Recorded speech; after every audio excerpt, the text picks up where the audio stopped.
2025 সালে বিদেশে মুভ করার জন্য ম্যাক্সিমাম ইউনিভার্সিটিতে কিন্তু অ্যাপ্লিকেশনের সময় শেষ, বা বিভিন্ন দেশে যে অ্যাপ্লিকেশনের যে সুযোগগুলো থেকে থাকে সেগুলো কিন্তু একদম সেই জানুয়ারি মাস থেকেই শুরু হয়। তো দেখা যাচ্ছে যে এখন খুব লিমিটেড কয়েকটা ইউরোপিয়ান কান্ট্রি আছে, তার মধ্যে হচ্ছে জার্মানি অন্যতম। জার্মানিতে এখন অ্যাপ্লিকেশন প্রসেস চলছে।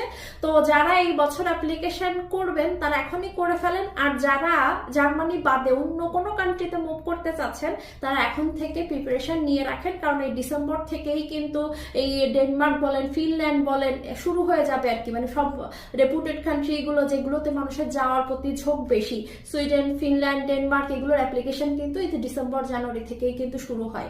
তো যাদের এখন পর্যন্ত অ্যাপ্লিকেশন করা বাকি আছে এই বছরের জন্য করে ফেলেন। যারা অ্যাপ্লিকেশন করতে এই বছর পারবেন না তারা নেক্সট ইয়ারের জন্য এখন থেকে প্রিপারেশন নেন।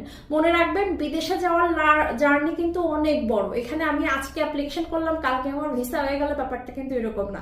আপনার যদি নেক্সট ইয়ারে বিদেশে যেতে হয় আপনাকে কিন্তু প্রিপারেশন এখন থেকে নিতে হবে।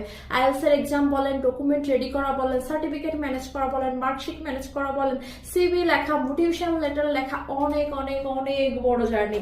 তো সবার কাছে একটাই কথা, সেটা হচ্ছে আপনার বিদেশে যাওয়ার জার্নি সুন্দর করার জন্য প্রপার প্ল্যানিং এর একটা ব্যাপার থাকে। আপনার প্রপার প্ল্যানিং যদি আপনি করে থাকেন তাহলে কিন্তু আপনার বিদেশ যাওয়ার জার্নিটা খুবই স্মুথ, খুবই সহজ। আপনার এই জার্নিতে আমার কোনো ধরনের সহায়তার দরকার হয়ে থাকে অবশ্যই কমেন্ট করে জানাবেন, অথবা আমার ওয়েবসাইট থেকে আপনার অ্যাপয়েন্টমেন্ট নিয়ে আমার সাথে কনসাল্ট করতে পারেন।